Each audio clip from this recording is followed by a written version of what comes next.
Hello, diary listeners. Happy Tuesday. I know. I couldn't stay away, diary listeners. I said that I would, but I can't. I'm doing this for a lot of reasons, but this diary entry is called Ickus and Massy. Welcome to the Apprenticeship Diaries, where raw meets refined. Let's be real, we're still working on refining. What it took, what it takes, and the stories that are made. Join us as we learn from professionals about how their stories begin.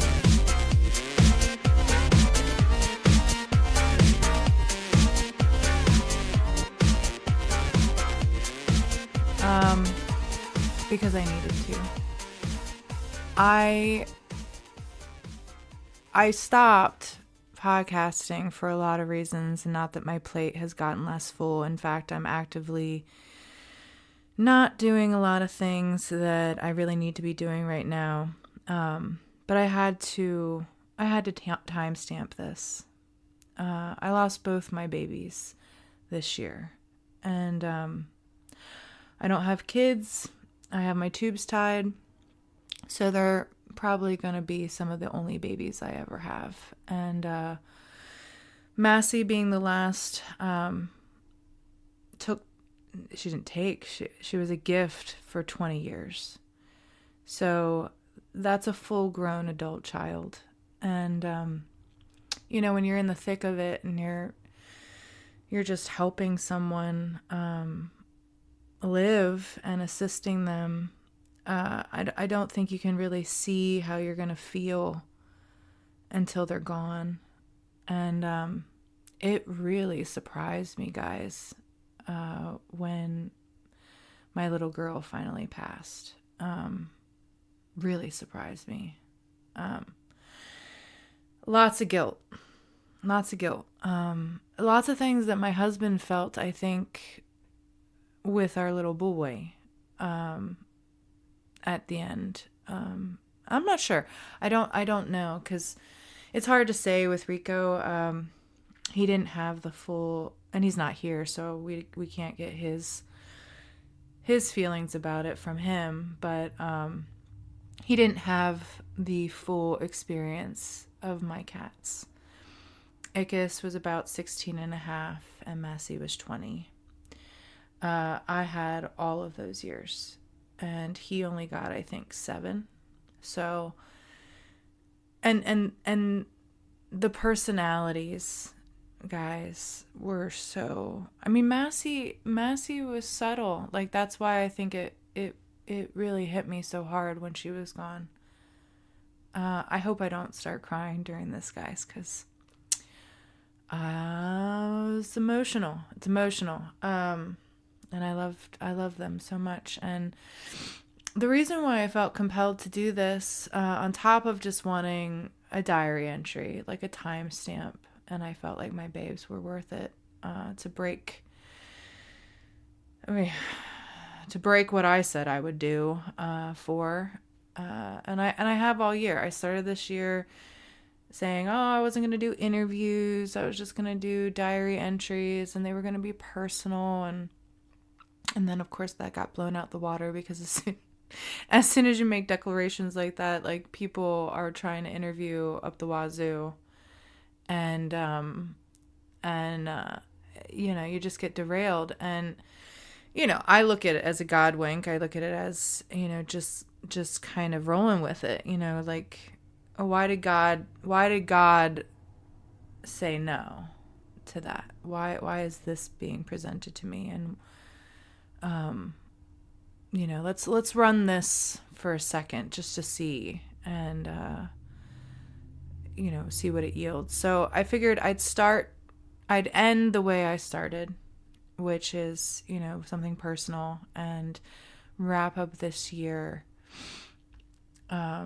with this homage to my cats.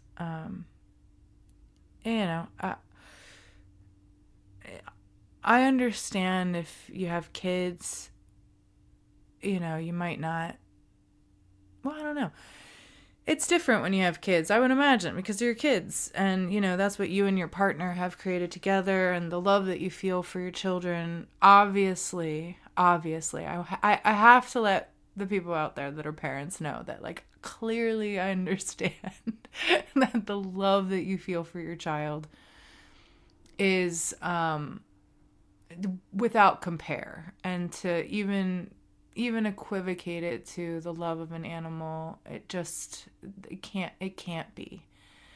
However, ideally, the human that you've created has, even though that's beyond dictation, hopefully a good 70 to 80 years ahead of them, and that you get to die before they do.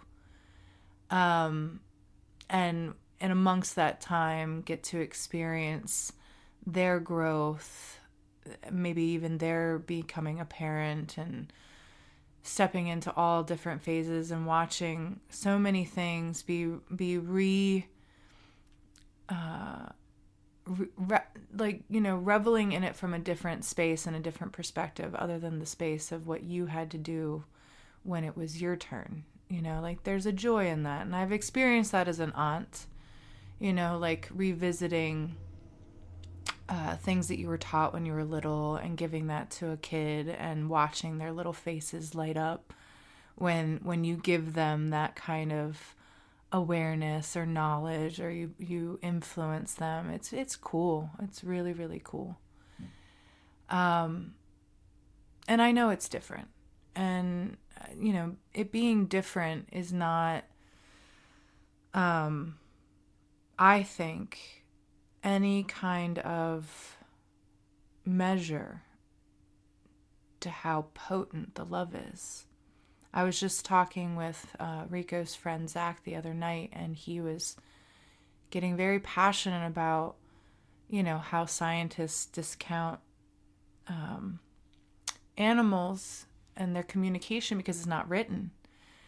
And he's like, you aren't going to tell me that whales aren't highly intelligent, and the way that they interact with each other doesn't have like this immense amount of potency and relation and communication, and they exist in the water. Like, what do they need an alphabet for? Like, they're not going to sit down and scroll it down. Who knows what those whale calls give to each other? It might be something that communicates in a whole history, like within one musical, sound underwater. Like, they're brought into this huge historic and biological connection with each other that we can't understand. So, the bond that you are gifted with another animal, when despite full amount of communication with each other, that bond is so special. And I've not experienced my home without either of my cats. Like, I came here with them. They were fairly young at that point. I think, let's see, Ickus particularly was pretty young. I think he was only like a year and some change old. No, maybe a little older. It was 2011, so I'll let you guys do the math, but like, they were young. And, I've been in this home for a long time now. What is that? 14 years, almost 15. So yeah, he was like a year and a half, when we came here, very young. And so this house, I grew this house with them. I had different partners with them. They,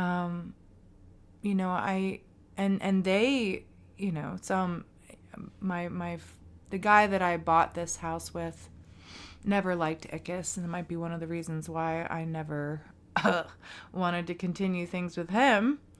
Was because he was fit to, get rid of one of our fur babies. I was like, are you out of your mind? But like, I I carried these animals through much, and this home is just filled with them. There's not a single room that hasn't experienced them to some degree.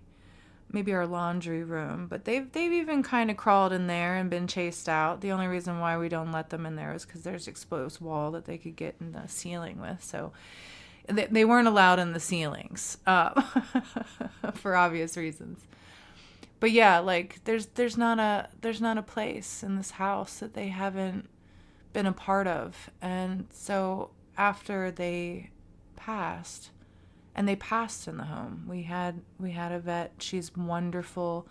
Paul's at rest. If you guys need an amazing person to come out and help you and your animal in their final moments, Dr.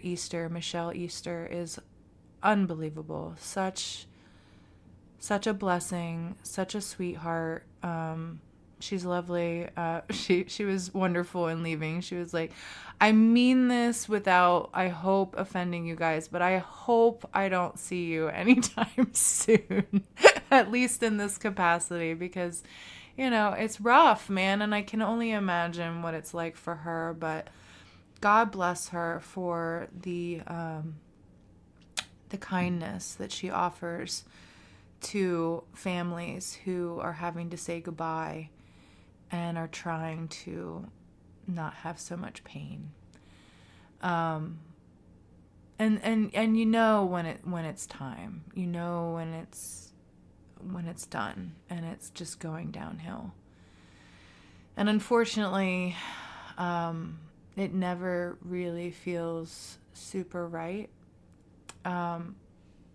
Ickus for me felt more right than Massy, because that little guy, man, like he had so many struggles until his final moments, and it was very clear by the end that there was nothing that we could do.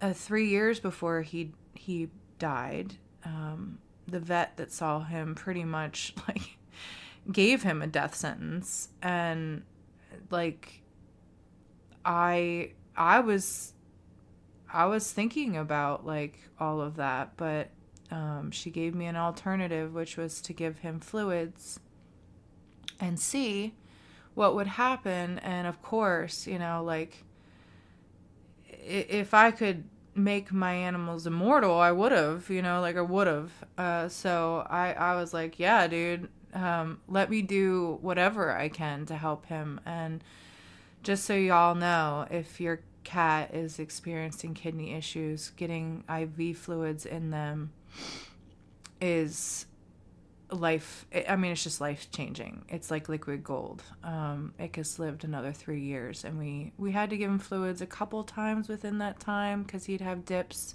and you could just tell his coat would get, I don't know how to explain it, but it just get dull, and he'd get very very gaunt looking and tired. But unlike the first time, which he was hiding, like he was removing himself, and that was my fault.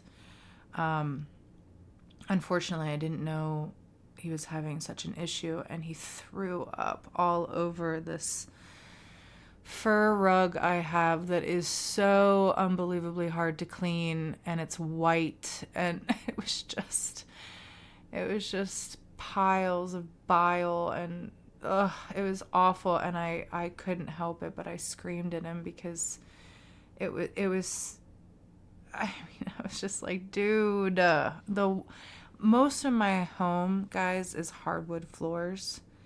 And, I can only imagine, like, what it feels like to regularly throw up and alleviate yourself of, like, hair in your system and all this stuff. But,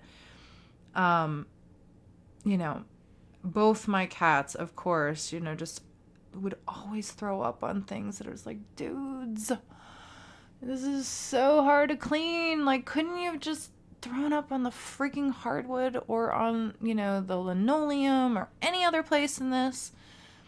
So I screamed at him, and I think he knew he was really sick. And so and when I rejected him like that and got really angry with him, he started hiding, and he would go downstairs and just howl in our basement. And when I realized that he was dying, I've just felt so awful. I was crushed, like that he was having such difficulties. But I took him to the vet and I got him help. And then after that first time, I then knew that he was suffering and that he had issues that we had to take care of and watch out for and have grace for.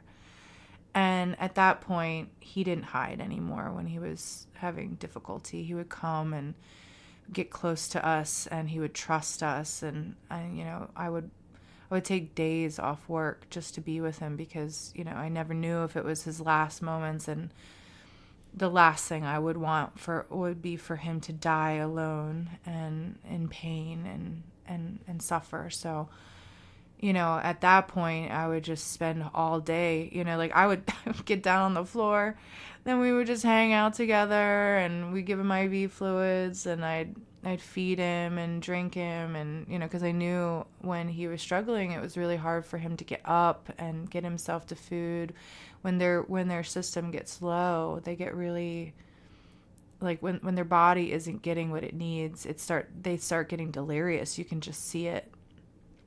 And so I knew that he wasn't able to like function properly. So I just was there with him and let him know that I was there. Which I have to give Rico a lot of credit for, because he's very instinctual with animals and very, he just, to a point where it's kind of annoying as a person. He's such a servant and such a feeder, and when he loves you, it's like obnoxiously hard.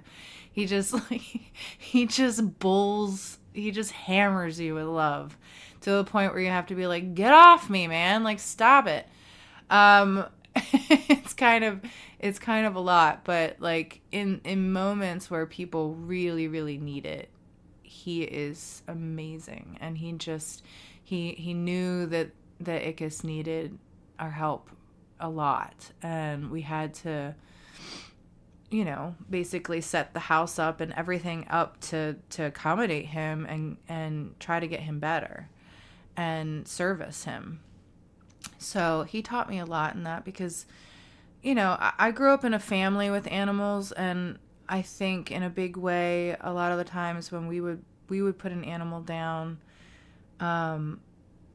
it might not have been, if I'm being realistic with it, it might not have been completely when it was their time. It might have been when it was a full assessment of pain and energy that the family itself was willing to tolerate. And that's much different than, shutting everything down and just, turning your entire life and house into a animal hospice center and trying to rehabilitate them, or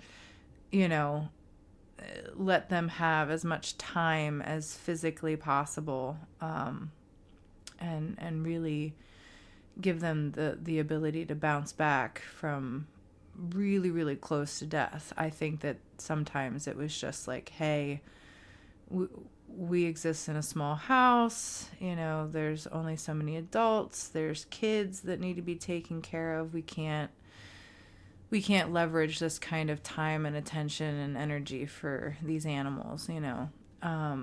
Still, we did a lot. I don't want to say we didn't do a lot, but I think that there was sometimes just calls that were made that were about like, hey, these animals now at this point, in order for us to give them the kind of love and care that they need at this point, it's just not possible right now. And we've done the best that we can do as a family, and this is that.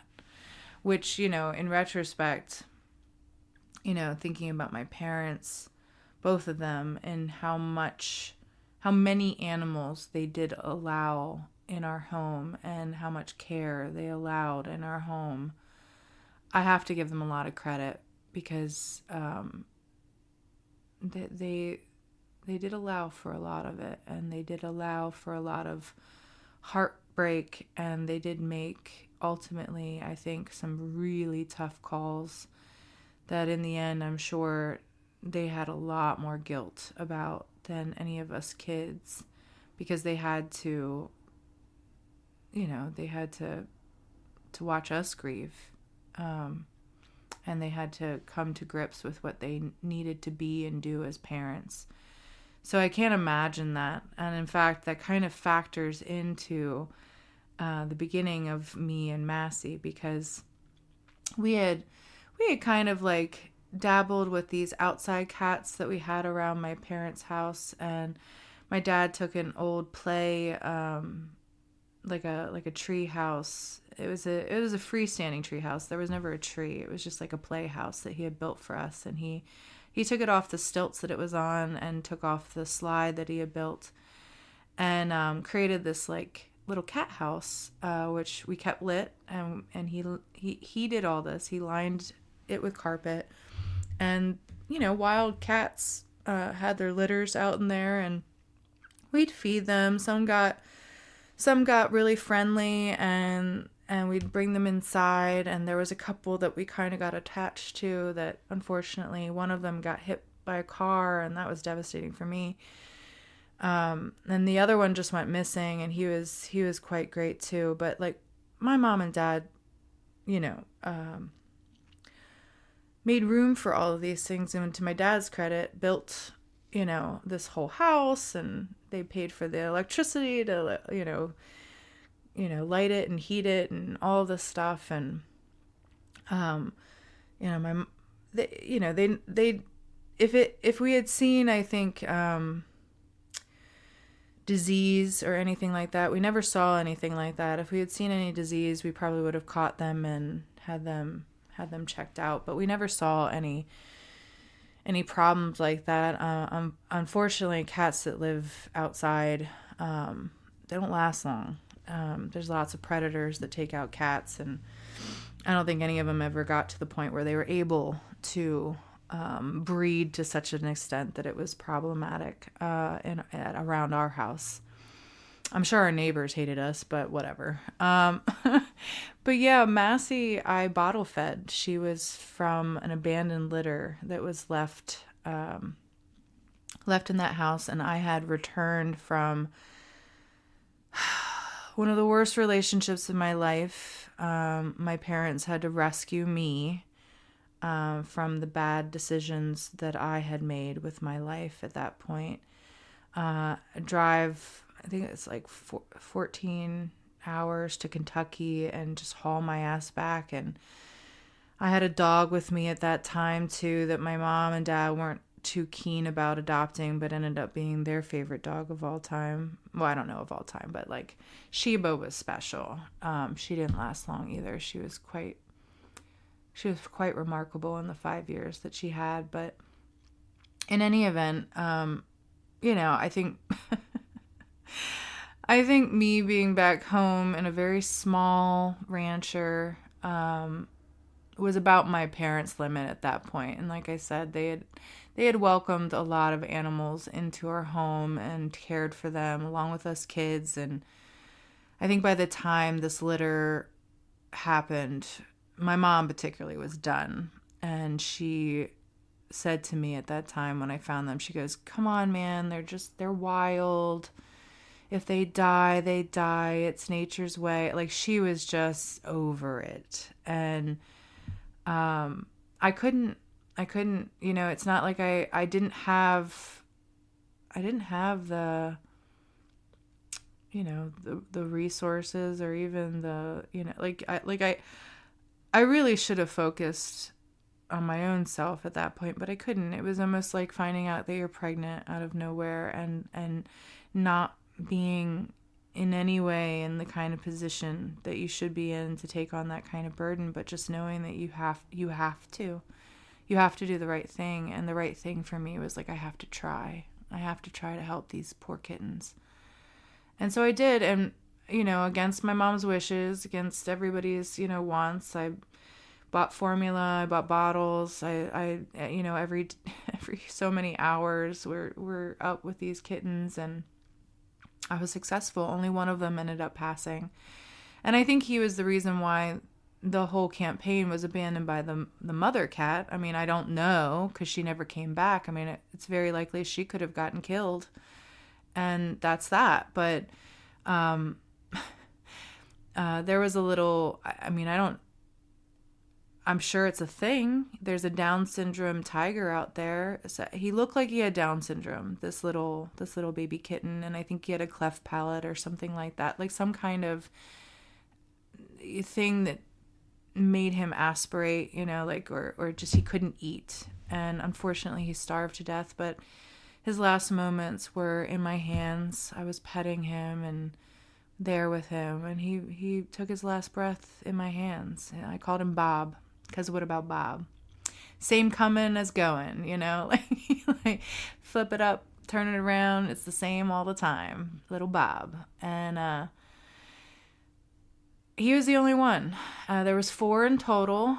There was Massy, who her full name is Miss Massy Face, because she's a bit of a masochist, and she could not figure out how to. She has such a short face, and she could never really eat cleanly or. And it's funny because she became such a graceful, beautiful cat, but when she was a little kitten, man, she was a hot mess. And I will have to say, her whole life, she kind of struck me as like one straw short of a haystack. Like she wasn't like, one of my friends who experienced her said she was a cat. Like, he even went so far as to say that she was kind of like soulless almost, and she wasn't. She just wasn't aggressive in any way. It was funny because she was partially a masochist. She like kind of liked it when you roughed house with her and acted offended, but would come back for more. So that's why Miss Massy Face. But her face would always get super messy. She would just like get covered in food, and I'd have to constantly clean her off. And so it was Miss Massy Face. The only one of the kittens that knew how to eat well was Big Head Cornbread. He just struck me and my partner at the time that found these kittens as like a good old country boy who, knew how to eat and loved his meals. And he was such a great cat, but he was short-lived because he super adventurous and got himself, like cats do, curiosity, got himself into something that put his body into toxic shock. So at a year old, he passed away horrifically. And I don't know what claimed his life. I mean, it could have been as simple as licking fiberglass off his fur, because what happened was, speaking of getting in ceilings, there was exposed wall in one of the places that we stayed at, an old farmhouse. And I'm not trying to blame my cousin, but she would not just simply keep the door closed to this room that offered access to this exposure of wall. And my cats got in the wall, and Big Head did. And who knows? It could have been rat poisoning. It could have been fiberglass. It could have been anything that just set his body into complete and utter toxic shock. It could have been lead paint. I don't know. It could have been anything that he was exposed to in the walls of this old farmhouse, but it killed him. And then the other little girl, Ellie, ended up going to my friend Jen. And Jen married a man, my friend Marco, who is not keen on animals. And let me tell you guys, Americans, we're different with our animals. People in other countries have completely different relationships with their animals for the most part. Especially Italians, like, it's kind of like they have community animals. Like they're outside, like they value them, they're friendly, they feed them, they love them. It was pretty much like how we treated the outdoor cats in my home. Like, but I've met a lot of Italians where their attitudes are like, very restrictive about the boundaries of where animals get to come in and get to experience. Like, I think in some ways the idea that the animal is in the bed with you, like by your face and all this stuff, just for him, it's like, oh God, no, that's gross, that's disgusting, and there's hair everywhere, and he just wasn't about it. So Ellie ended up being a cat that Jen's parents had, and but still in her family, and still a love, a baby that they valued, and she visited and all of that stuff. But when you find people you love, you make it work, and you work the dynamic as it needs to. So Ellie was always with them, and she passed a year before her sister, so she was 19. So old baby, so sweet. But the two girls, there was two boys and there was two girls, and the girls made it the longest. But after Big Head passed, my cat, I think because she had always had her litter mate there, when it came to being in an apartment by herself, without me or my partners there, she just couldn't handle it. She did not like being at home alone. It gave her such incredible anxiety, and she would self-mutilate. She'd lick her own fur out to the point of where she'd have these sores all over her. And it was like, I mean, really, guys, I had gone through like so many trials with these animals. I mean, I think God's in a lot of ways, he's like, oh, you chose not to be a mom. Ha ha. Now you're going to, you don't get that choice. Like, you're going to feel, okay, you won't have kids, but you're going to have to nurture and mother all these other things in these kind of ways that are going to be so much harder for you, because you're not going to be able to communicate with them fully, or like, with Rico and some of the ways that I have to nurture him, it's I'm going to have to deal with things as a partner that I might not like, but that I'm going to have to do because he needs it, and that's how I have to love him. And, all these ways that if I had just been a mom, I would have not funneled this energy this way. And I know that. I don't regret my decision. I think I made the best decision for everyone. But God does not allow women to escape our sacred space, our sacred roles. He does not. So I had to figure it out. At one point, I took her to the vet. They tested her for allergies and all this stuff, and they said, well, like, she doesn't appear to be allergic to anything. This legitimately seems like anxiety, and you might have to put her on some anti-anxiety medication like Kitty Prozac. And I was like, oh no. I have always been kind of anti-medication. It's not like I don't use drugs for their benefits and stuff like that. I do.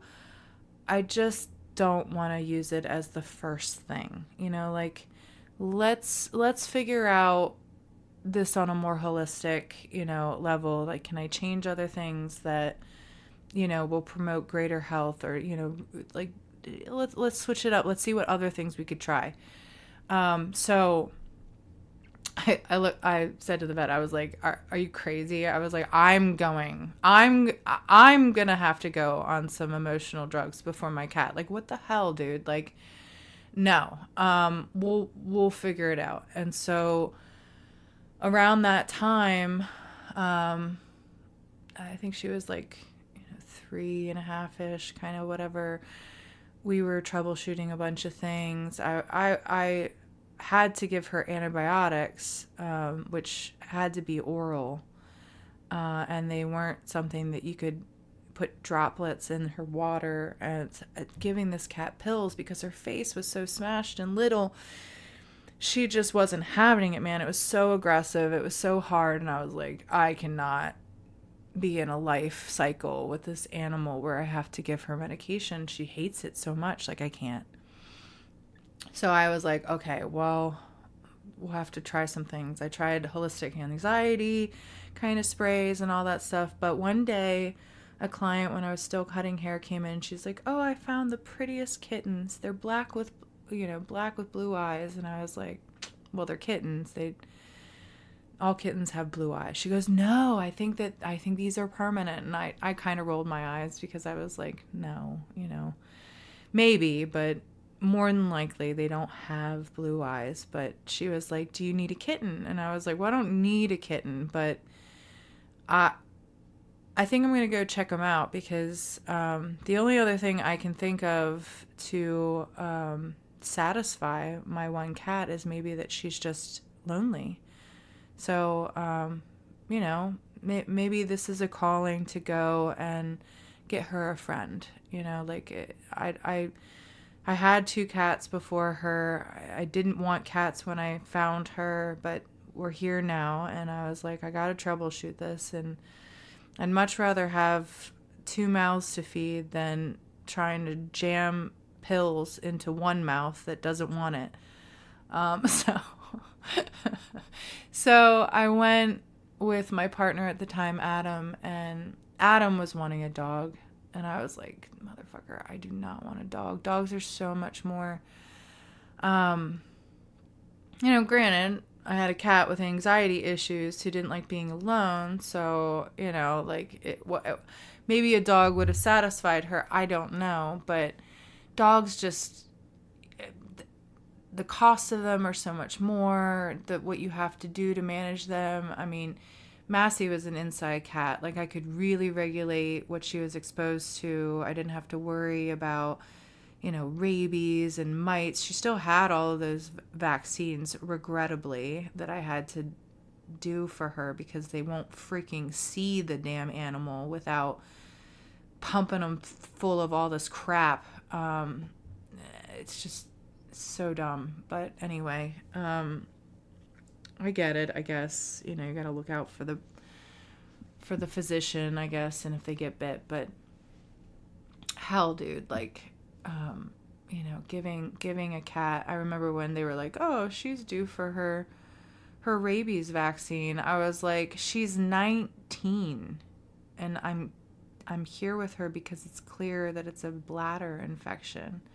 They were like, "Oh, well, we can't treat her unless she gets her vaccine." So I have to spend 60 some extra dollars just so they'll fucking deal with the thing that I need them to deal with. And for a 19-year-old cat, I was so pissed. But anyway, I digress. And rant. So I wasn't willing to let Adam have a dog. When we broke up, he got a dog. Not too long after that. God bless. I'm glad. But I love things very deeply, and when I make commitments to things, I don't want to be forced into a situation where I have to deal with something, because then the resentment grows. So, having a partner who wants an animal and dealing with it in that way, I mean, honestly, it made me feel more like a mother than a partner in that regard. And I couldn't handle it. I was like, it was giving me panic attacks. So, but that's another tangent. So I was like, well, look, Massy's my cat. She's more my cat. Adam was very upset when Big Head died. I didn't realize it because he acted like he didn't like cats. But apparently after Big Head passed, he said that Big Head was his favorite. And I was like, oh, God.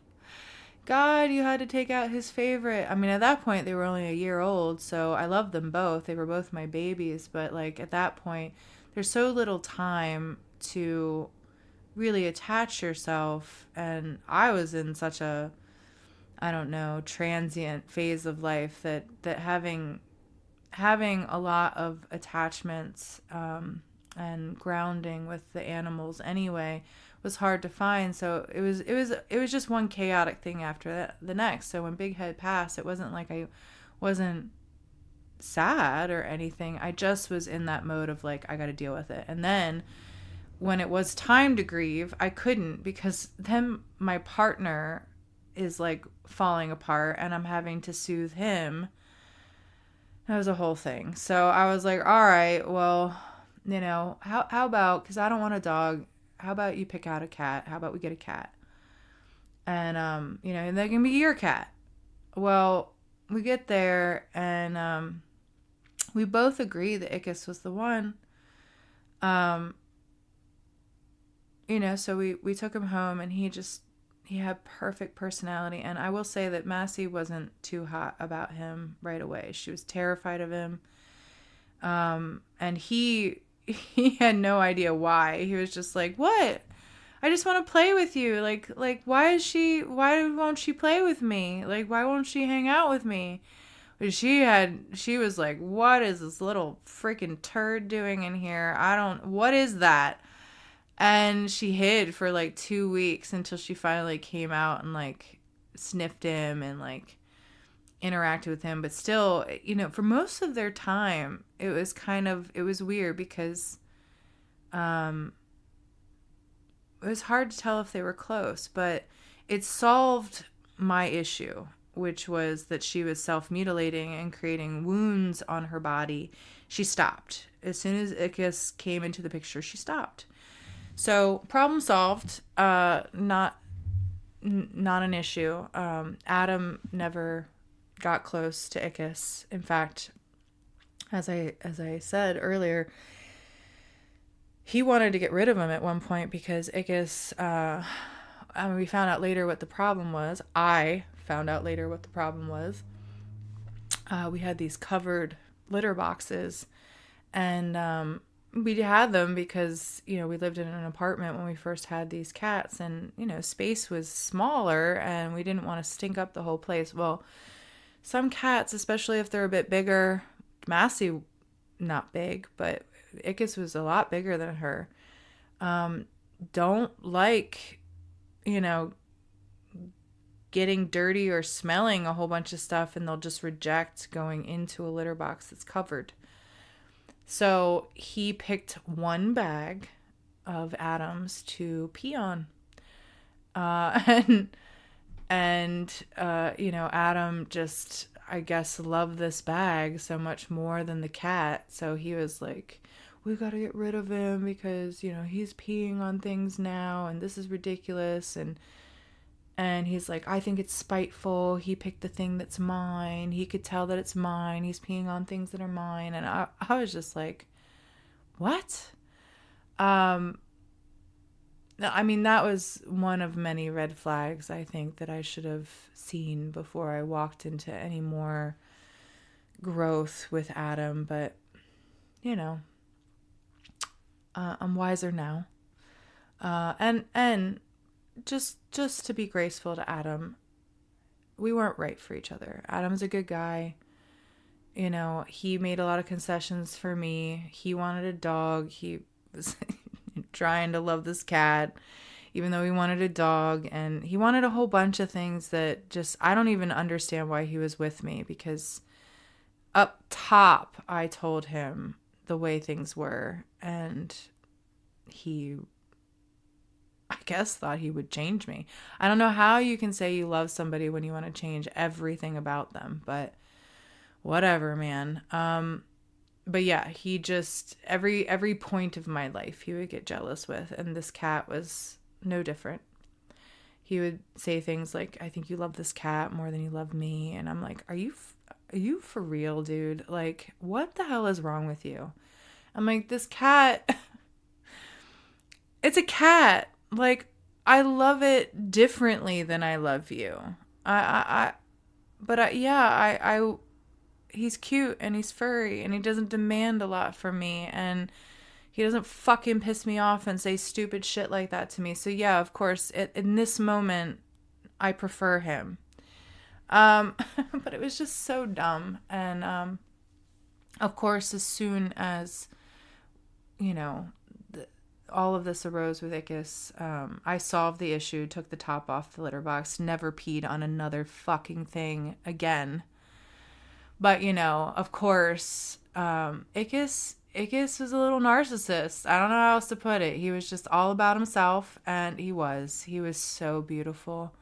He was such a beautiful, and Massy's beautiful too, but she was very great. I called her my little Asian lady because she just reminded me of a little Asian lady who, like, got just enough sun, did her yoga and Tai Chi, and you know, like, ate just enough and stayed in shape, and like knew how to, you know, take time and space for herself.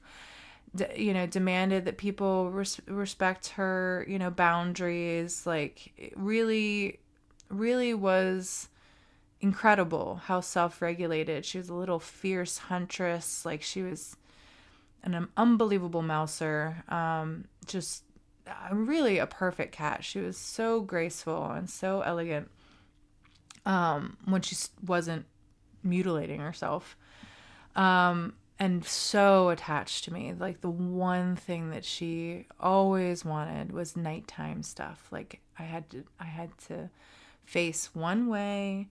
She had to curl up on my arm in this very particular spot and place, and that was it. That was all she demanded. Everything else was negotiable. She didn't raise much of a fuss about that, but that was her constant.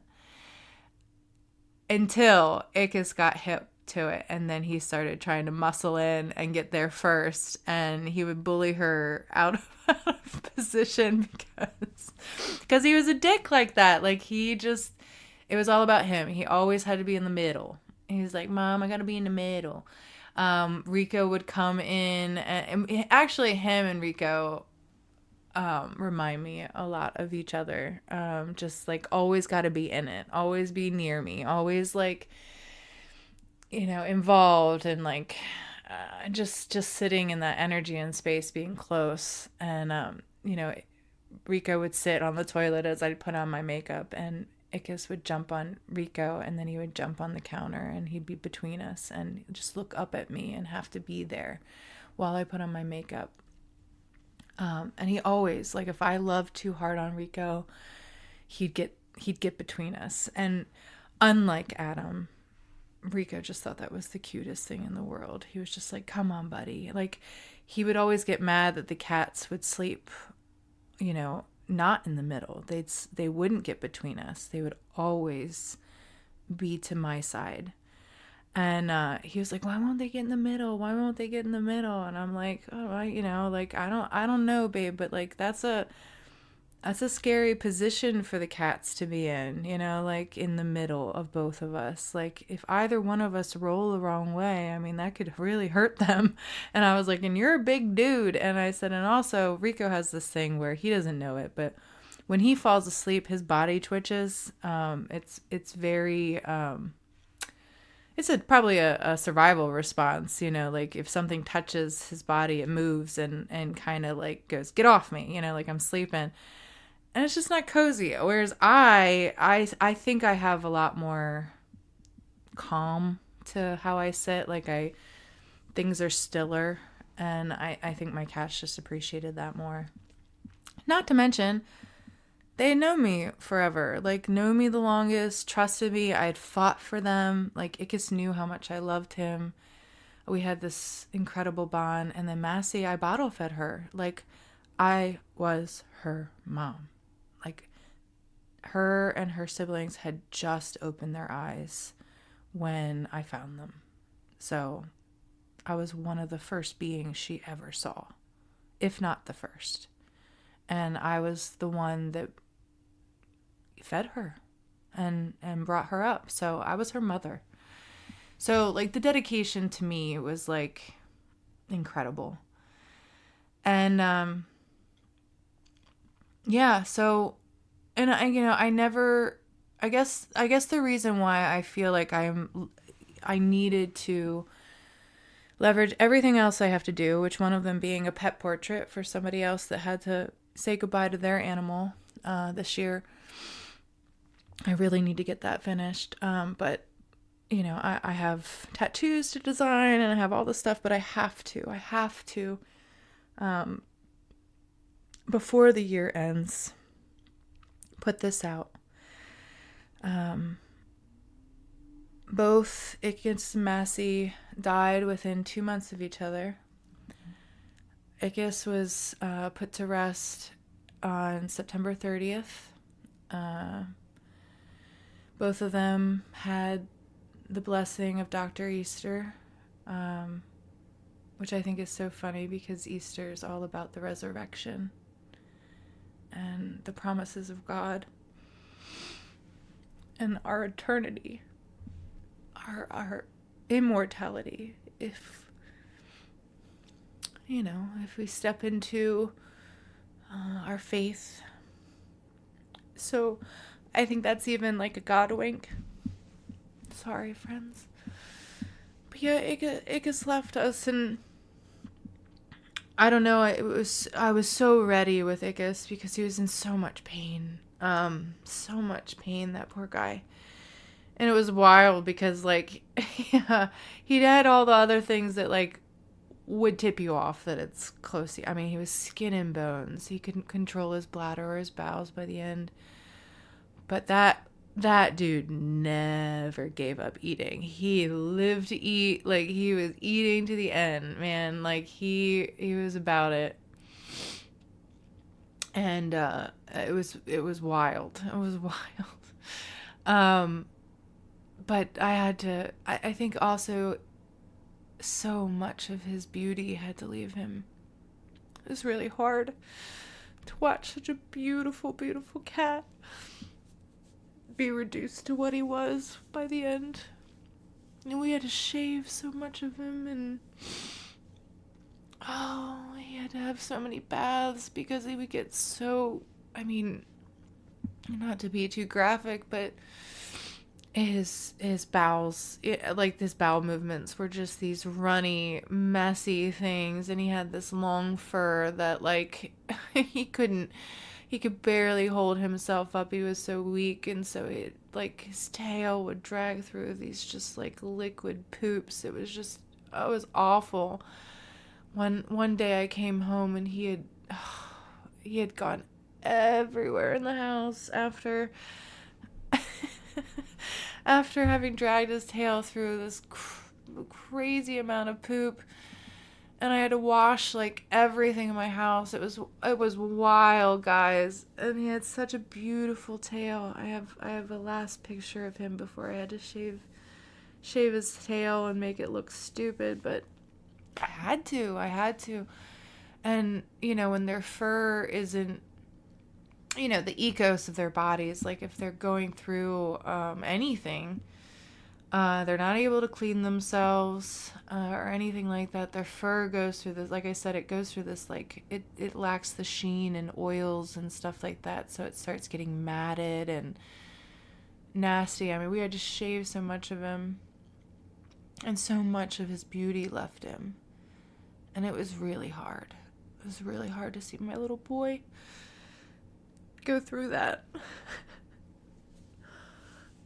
So when Dr. Easter came, I just was so ready to, like, let him go and be beautiful again. To just be at peace. And he tried so hard. Sorry.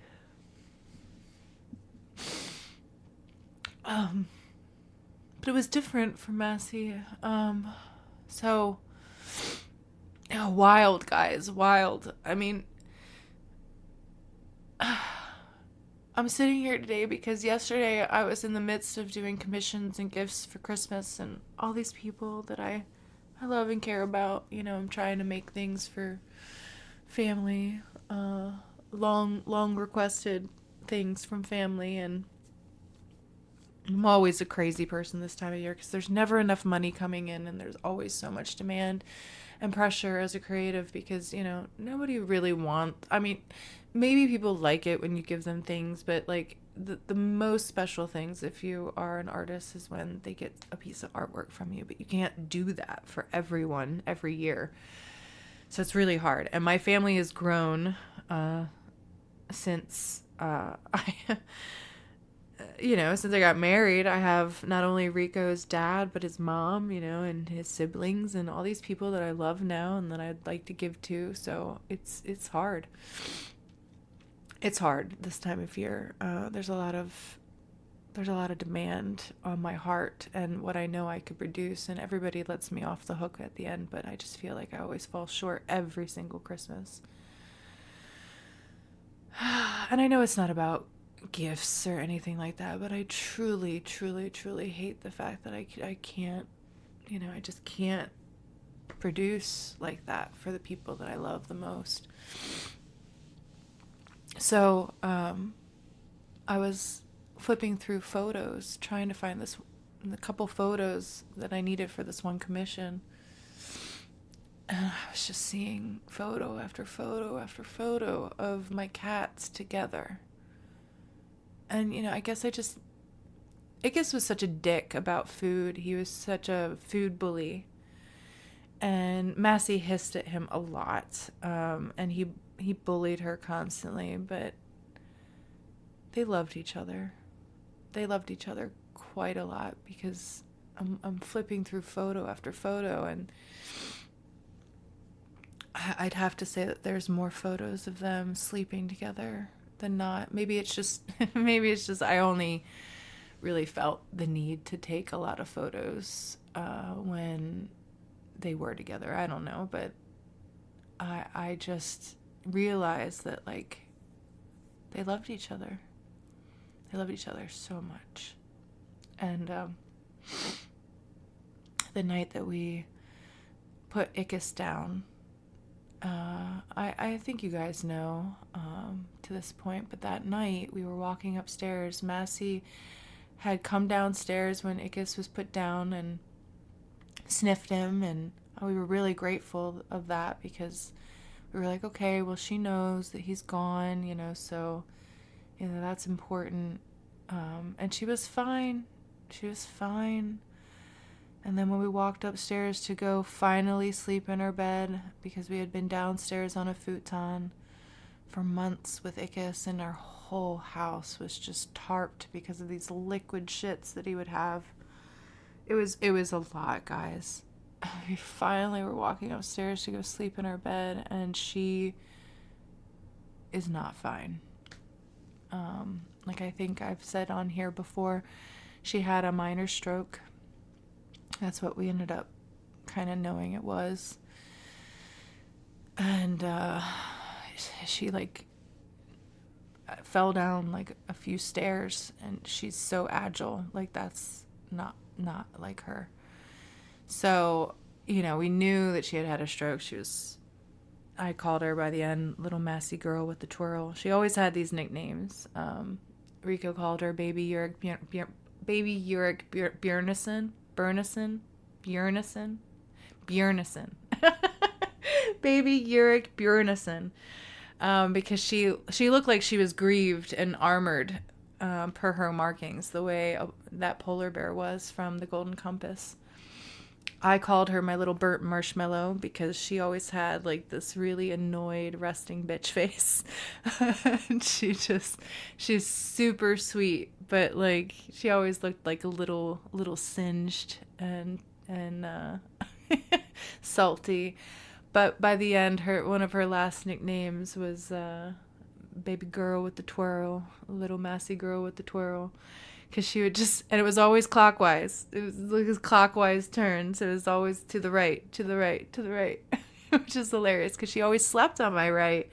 She was the right kitty. The feminine is usually, the feminine is usually masculine. It's hilarious. The left is feminine. But yeah, like, she was always on my right. And yeah, so she also looked like an owl too. I have a tattoo that she's kind of already in some ways, that has this owl female energy on my right side. But I don't know, I might get something for the two of them. I have to meditate on it. I'm not sure. Tattoo wise, if I will. They're kind of already there, honestly. I don't know if I don't know. I don't know if any tattoo will be enough, or what if it's necessary. I don't know. I still have to search my heart about that. But the night that we thought we could go upstairs, we couldn't. Massy had her own things that we had to deal with now. So she had this minor stroke. By all accounts, it seemed like that was the only thing she was dealing with. It didn't seem like anything else was problematic. And in a big way, I was kind of grateful, even though I was really missing my bed and my body was hurting. I mean, I have this leg issue, guys, that I am wrestling with. My physical being is really messed up right now, and it was such a labor of love. We don't have a bathroom on our main floor. So sleeping down there and, waking up in the middle of the night, I got a bum leg. I have nothing but hardwoods. My hardwood stairs, I have to walk up in order to go to the bathroom and then walk back downstairs and be with everybody. There were some nights that I didn't come back down.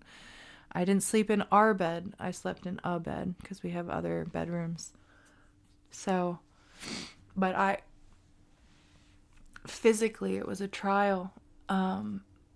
The past 2 months in between the two of them, or in between Ickis's passing. And she seemed fine. She was eating fine. She was doing fine. I mean, she slept a lot, but it felt like almost a blessing because I knew what I knew about her and her anxiety about being the only cat in the house. And, when Ickus declined the first time 3 years prior, when we were dealing with it, and we had done the same thing. We moved everything downstairs and slept with him. Well, Massy never moved downstairs. She stayed upstairs, and it was kind of her domain. Like I said, she demanded that nighttime promise of me coming upstairs and being with her was always the thing. And when Rico and I went downstairs to be with Ickus, she felt alone, and sure as shit started self-mutilating again. She didn't get to the point where she had any sores, but sure as shit I saw her leg after I think it was a week and a half that we had to really concentrate on Ickus. She had licked the fur off her one leg, and I was like, motherfucker, how am I going to deal with this? Because at that point, what was she? She was 17-ish, and he was like 13-ish. And I was like, dude, do I have to get another cat just to be with you if Ickus dies? Like, I don't want to have this rotating door of like emotional support animals. Like, come on, man. So fortunately, he rebounded and was fine for another 3 years, and she stopped again. But like, holy God.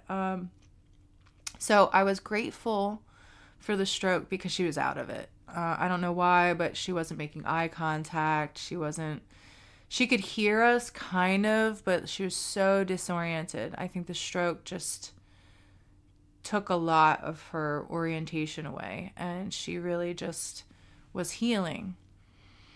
Or so we thought.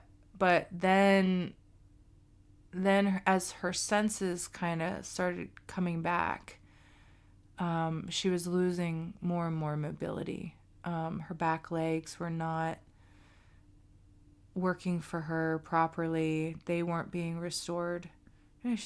She was, I thought she was 19, but she's 20. A 20-year-old cat, and her senses were coming back. And I think she was realizing that she wasn't with anyone anymore. And unfortunately, your lives have to continue. So as much as we did everything we could to try and comfort her, I think finally, once she started getting kind of hip to, where she was at, she was getting sad and giving up because I think she missed him. And I think she could also feel me. I think she could feel the fact that I was hurting too. And guys, I think our animals, they do feel us. They have this very intuitive sense of, how we are and what we are and how much we love them, and they live to be with us and to be close to us, and they love us so much. That's why I think they suffer so much pain just to just to be around us. And it's up to us to steward that and nurture that and care for that and love that, and also to give them ease to that pain eventually. And Massy is so independent, or she was, and I think when finally, it became hard for her to go to the bathroom and walk and move. I mean, she was such a physical cat. And then when she started realizing that she was by herself, and we left the TV on for her. We slept with her. We tried to stay with her. There was full days that I could have gone other places, and I needed to go other places sometimes, but I didn't. And there's many days I didn't go to church because I just didn't know. I didn't know what would happen with her. I knew she needed me. But she became a lot more cognizant again, and wanting to be with us and close to us. If I was kind of far away on the bed, she'd kind of drag herself over to be close to me. So, but I think that when, she's so independent that when she couldn't clean herself really anymore, and she was so tired, she started giving up. She really stopped eating, and it was hard to get anything in her. We ended up giving her fluids by the end, which bounced her back a bit, and she'd get really, really gaunt, really, really, really like hollow looking. And when it would be like blowing up a balloon. Like as soon as we would put fluids in her, which she hated. But she was so much easier to do it than Ickus. We didn't have to like hold her down or anything like that. We just had to like try to distract her, but she did not like it. Obviously. But it was like she would get instantly full looking again. Like her fur would look better. Her face would look full again. But it wouldn't facilitate enough rebound for her to keep trying. And it kind of went the way of Ickus, only it wasn't as humiliating because she wasn't, she I don't know, she wasn't as much of a baby as Ickus was, and she didn't have long hair that made it really taxing on her to clean herself.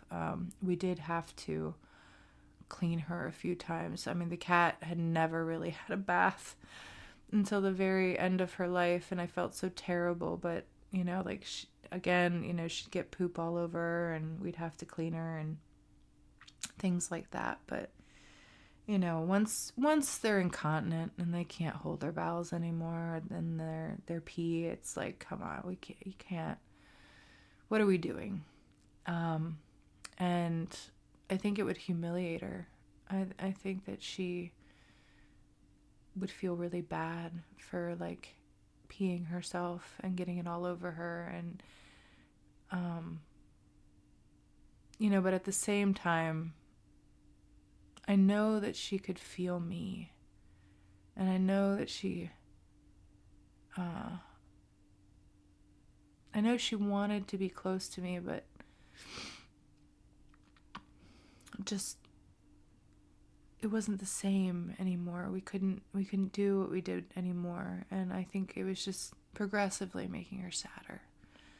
And I know she missed Ickus. I know she missed him. So when we put her down, it was different than Ickus. Ickus, I was ready. I kept my spirits up. I let Rico fall apart a bit. He didn't fall apart. He did what he had to do. I mean, he dug both graves, but Ickus he really felt.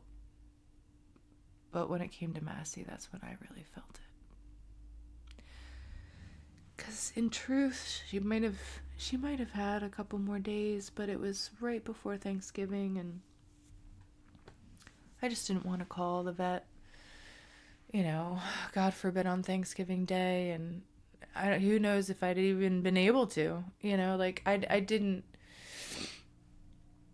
I feel like I took some time from Massy. I feel like she might have really wanted to hold on a little bit longer, but I had to make an executive decision, and I felt like such a terrible mom.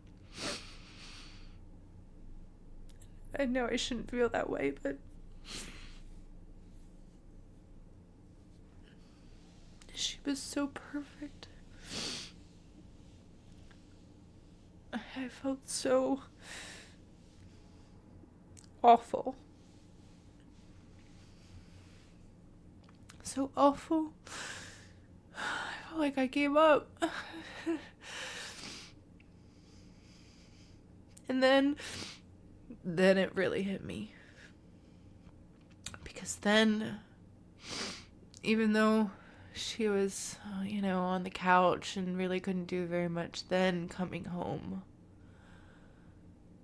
it genuinely was done. They weren't there. Guys, every single day. Then I'd come home. I mean, people talk about dogs and how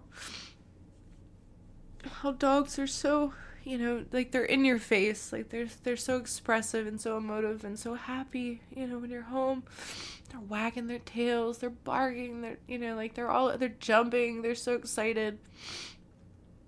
It's different with cats, but it's the same. My cats were always so happy that I was home. It was always Ickus first. He was always right there. He knew the sound of when we were coming home. And he'd be right there. And then sure as shit, coming down the stairs was Massy. And then they would both be there to greet you. And it just was home. Like as soon as you got through the door, you're like, hey guys, I'm home. And Rico was so cute. Like when we would go away, we had different people that would come and check on them and help out and stuff like that. But which was great because Hickory, one of our friends, he was able to say goodbye to Massy. That was really special. But he had watched them before. But like Rico would rub them and kiss them and be like, it's okay, guys. It's just going to be this many moons. This many moons we're going to be gone and then we're going to be home. Just this many moons. He hated leaving them. Leaving them. And I never really felt as bad about leaving them as he did. Maybe that's also part of the guilt that I feel. I just, I don't know if I just am more heartless. I don't know. But Rico was always like, I don't want to leave the cats. I don't want to leave them. I want to be home. Maybe that's also it, is that like, this is Rico's home. Like marrying me, finding his peace was wrapped up into so much about being with me, and not just me, but like, what I existed in, what my home had become. These beings that were, kind of floating around. He fell in love with all of it. And really, I think, has found so much peace in all of this that when they passed, it was really hard. And it's now that both are gone, it's been hard mutually on both of us. And to the point, I'm very grateful for Rico, but he's also a lot of a challenge because he's very stubborn about animals. Like he'll kind of make you seem like a bad guy because you're bringing up things that need to be decided upon between both parties. But he he wants so badly for them to rebound, and he, if you would all seem like you're giving up on them, he'll just frame you as a murderer, and that's how he would always treat me. And I was just trying to be a team, I was like, well, we gotta be rational about this, and we have to factor in things like the vet and them coming here. And he did finally understand that with Ickus, because we didn't have the vet of choice, the one that I adopted Ickus from, Dr. Koschenbach. She was a day late getting back to me, and we really needed somebody when we needed them. So we went with another way, but it was the perfect way in the end. But he saw how it, when you want to alleviate your pet of pain and you it's time, you have to be rational with the fact of how quickly that kind of relief is going to come if you need to contract a person to come to the house and help you. So, and how at that point every moment matters, because you're putting your animal through that pain. So he experienced that with Ickus, and he was a lot more calm and accepting with Massy, but still he's very, he when he loves hard and does not give up easily. He won't give up. I mean, you'll give up on yourself before he'll give up on you, which is an amazing trait. I'm so blessed to have a husband like that, because let's be real, folks, I'm gonna need a husband like that. I'm messed up. So he's given me a lot of grace as I've been going through this crazy physical challenge of mine right now, and he's been such a help. But it was hard because I was so physically not able to help in so many ways with these cats, and we would get into little stupid arguments with each other around the animals, and I know they could feel it. But I want to say that the blessing, because, I would get angry with him, and there was this point where people would be like, well, they're your cats, they're not his cats, you knew them the longest, you know what they need, you're the mom, blah, blah, blah.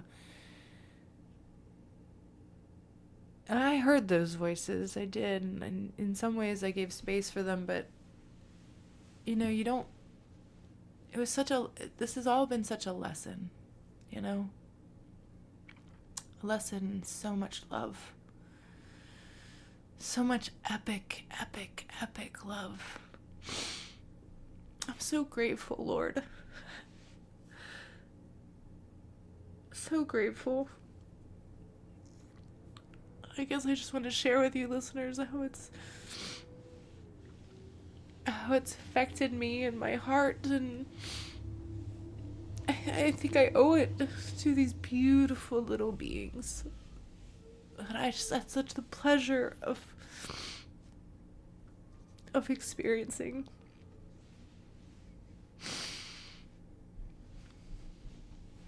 And I know I'm not alone. And I also feel confident that I'm not,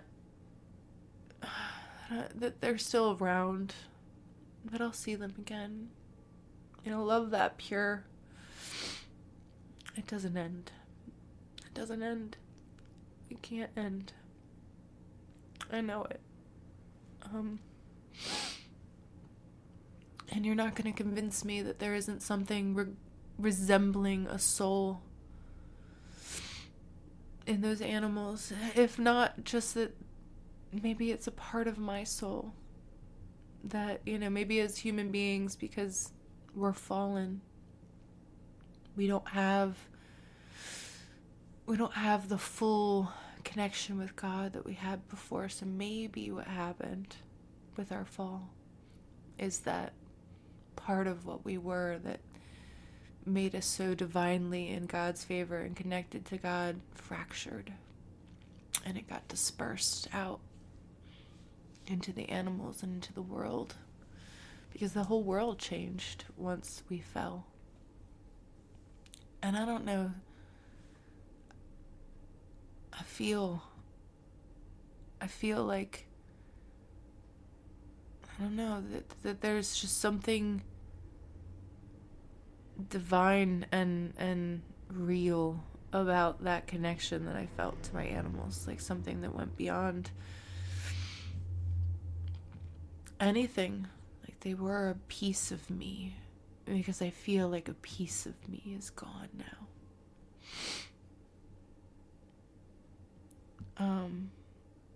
Not entirely gone, just I'm gonna have to wait to see it for a while again. But anyway, in regards to Rico and I mean, if there's something that I can say to people in relationships, I'm late to the game. I'm not like, I've had to struggle most of my life with relationships, guys. So, take this with a grain of salt. But I didn't get married to do it alone.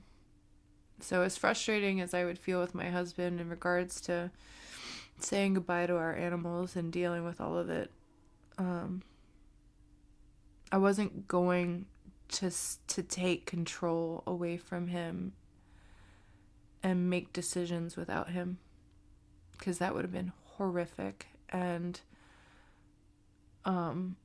really unkind to him, because he has loved me and this home and those animals so much. And however much legitimacy I feel about my connection versus his, it doesn't matter. I married him. I took a vow to love, honor, and obey him. And obey is very important. I think all women right now struggle with that. But that's because, it's because of a lot of things. But,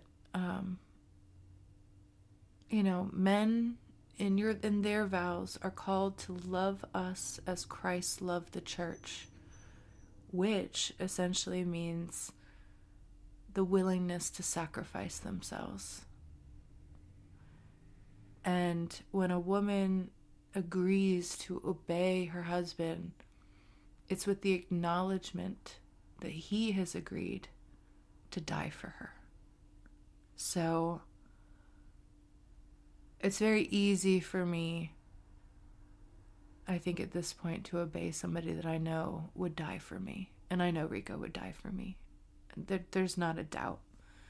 He'd hate it. He'd be pissed at me for some of the stupid situations that I know I would put him in.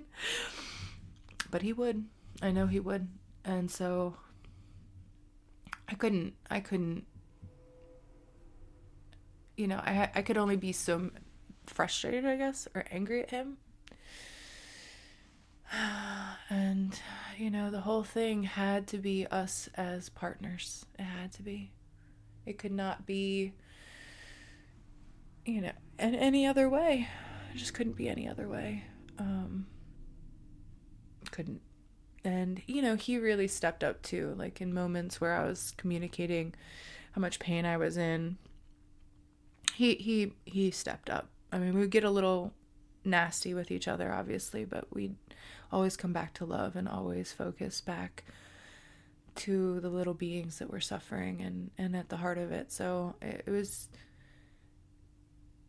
the whole thing has been such a lesson in love.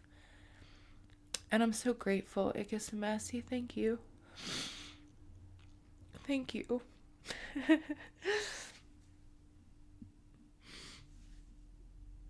I love you both so much. I miss you. And, I really hope I see you again.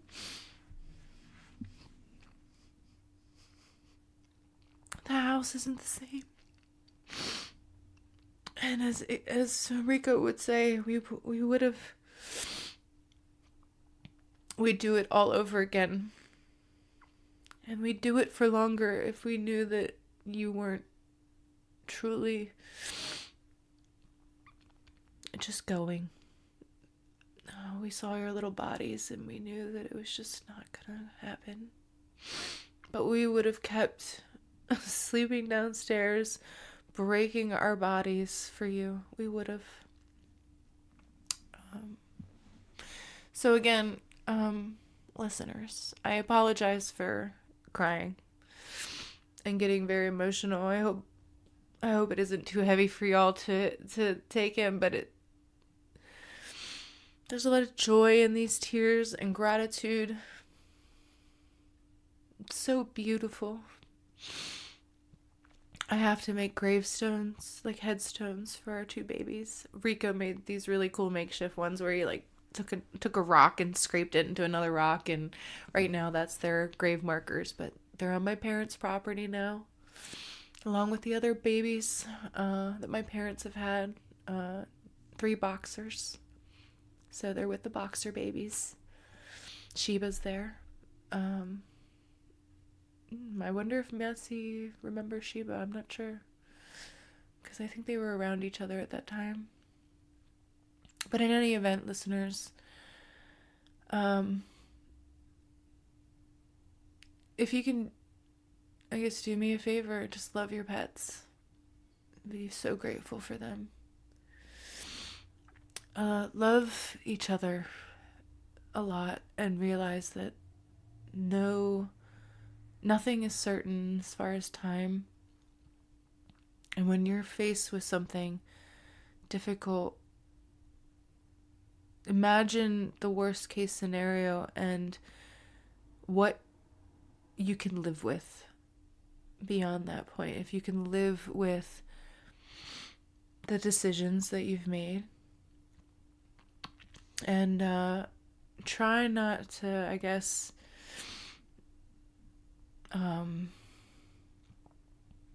lash out and remove people from your life that love you and are trying to love you when you're hurting. I do that. I get really nasty. I mean, there's a few things with me. It's not just the grief or anything. It's the pain too. I get really grumpy, but like, try to be really strong. Try to be very strong and you know, don't lash out and bite a bunch of people who are in it with you, because I feel closer to my husband now.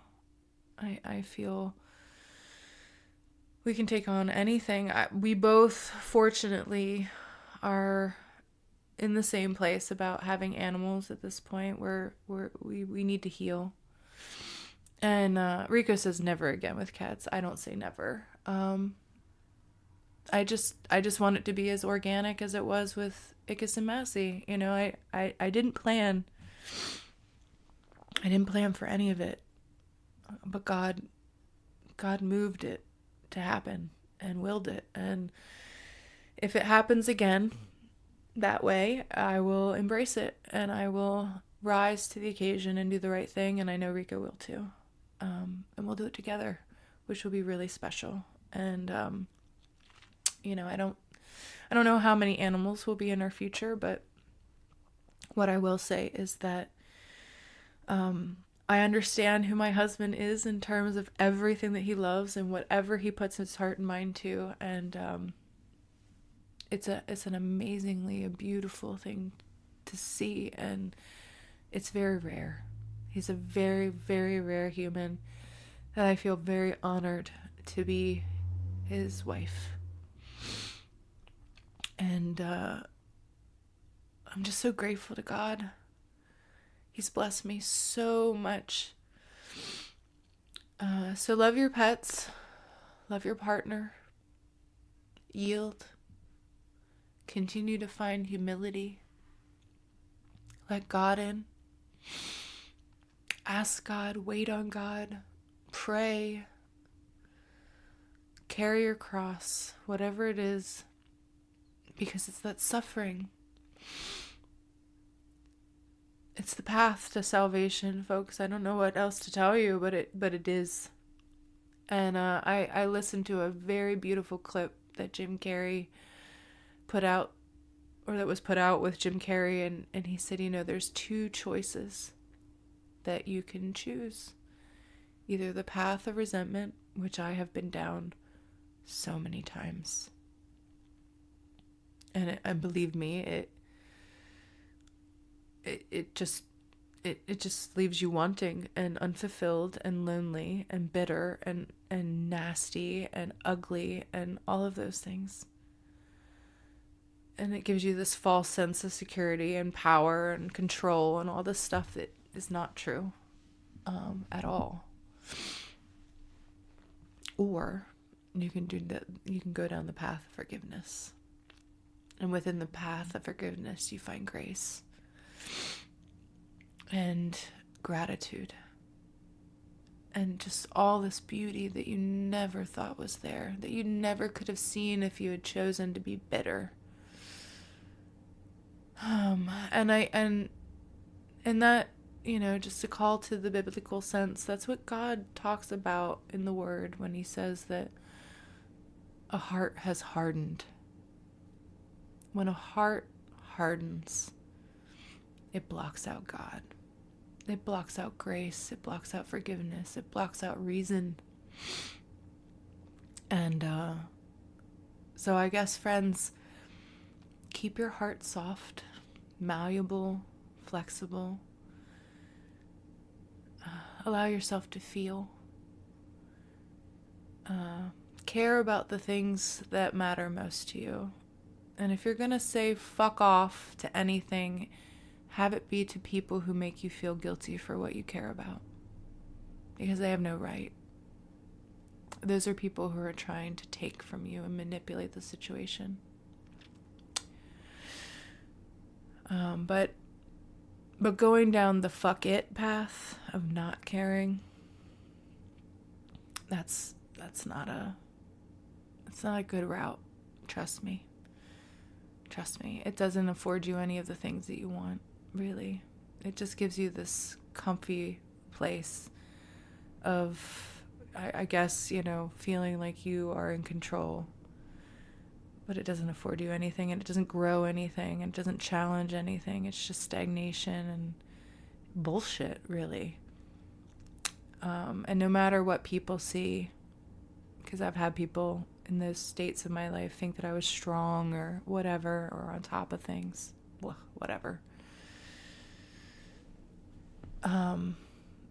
It's all an illusion, because we all will reach our end one day and have to stand before our Creator and account for every choice.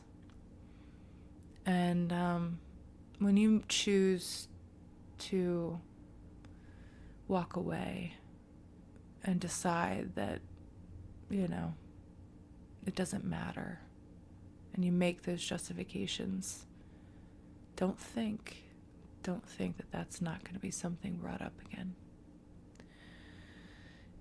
If you do genuinely care, and if you do genuinely have a heart, you'll probably have it laid on your heart before you exit this world, if you're lucky, and have the opportunity to repent and change. But if you leave this planet not having taxed those things, not growing in everything that you are designed and capable of being, God's going to ask you to account for that. And I don't mean it to be, to lay the guilt on thick. I guess I'll close by saying that I don't really care anymore about what I want. I know the things in my heart that matter to me, and I know what kind of person I want to be. And I know that I have gifts from God, but I no longer entertain this delusion that I am in control of them or in anything. And I really don't care what the perception is by anyone else on this world or within this world or in this planet anymore. As I care about what I do as far as how it affects the world and what it brings into things and brings into this world. And if it doesn't bring good things into this world, then it was not good energy used. It has to have good results. And I'm more interested in what God wants for me at this point. I'm more interested in what his divine plan is. And it's rough, guys. It's rough because you're so uncomfortable. You know so little. My bank account has not been this barren in so long. And you're just asked to be so uncomfortable. And it's not to say that you can't make money. I just don't want anybody to think that you can't make money and be within God's glory. I don't want it to sound like that at all, because it's not the truth. All I'm saying is that it's not easy wading through this level of discomfort and being on God's time and being very conscious and judicious about how you use your energy, who you give it up to, who you don't, etc. It's not easy, but it's so worth it. And I'm sure that I don't have to tell a lot of you that, because so many of you are parents and are so much more with it than me. I guess I want to stand here in a space of being 44 years old and a late bloomer and kind of a self-centered bitch most of my life, and let those that might hear this and maybe be running that program know where it leads and know what's possible, even if that is the program that you've ran for your life, most of your life, when God wants you, he'll get you. It'll happen. And it's amazing, because within wanting things and experiencing things in this world, there's only so many ways to get them. And unless you're willing to do the things necessary, you're not going to have them. So you either, like I said, like Jim Carrey said, you can either resign yourself into a space of anger and resentment or forgiveness. And you walk into that and you just find grace and beauty and peace. And so I guess not only is this an homage to my cats, who were just so amazing, as you all know animals can be, but also just like a wonderful final thing that I would like to end this year with. This will be my last podcast of the year. I will determine that. I recorded another one with a friend, but that's not going to air until the new year and after. And then after that, I'm not sure what the podcast will be, but I know that I have so much on my plate that I can't even think about it.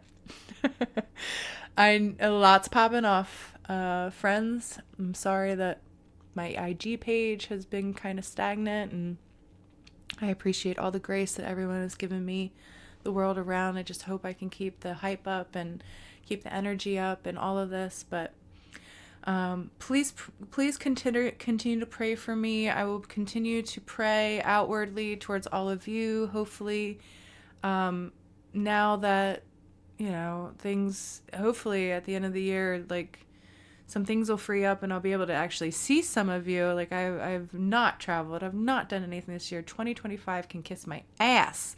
I am so happy for it to be over. Finally, it's not there yet. I'm not going to rush it. I'm going to appreciate every moment and have gratitude, because I need it.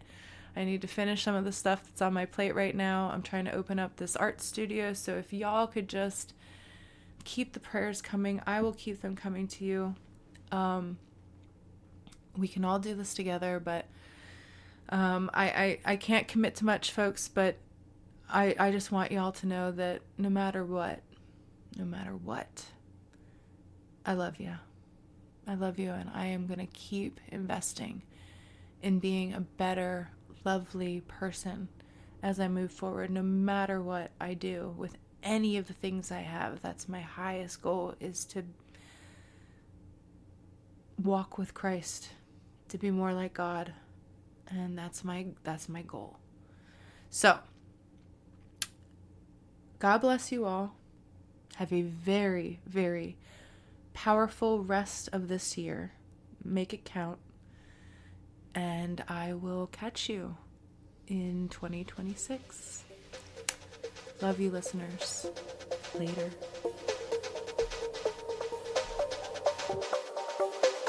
Thanks for listening. You can find the Apprenticeship Diaries on Twitter, Facebook, and Instagram. Our IG is _apprenticeship_diary. If you would like to offer constructive criticism or an interview, drop us an email at theapprenticeshipdiaries@gmail.com. We look forward to hearing from our listeners.